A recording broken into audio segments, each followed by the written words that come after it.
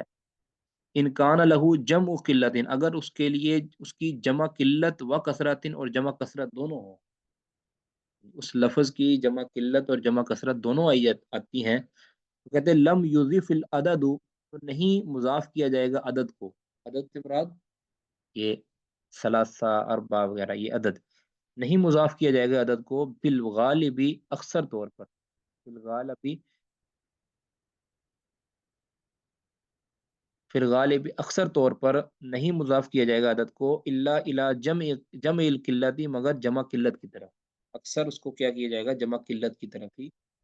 یعنی اگر اس کا جمع قلت اور جمع کثرت دونوں وزن پائے جاتے ہیں تو پھر اس کو اکثر طور پر، زیادہ طور پر اس کو جمع قلت کی طرف ہی مضاف کیا جائے گا، جیسے فتقول آپ کہیں گے ان دی ثلاثۃ افلس،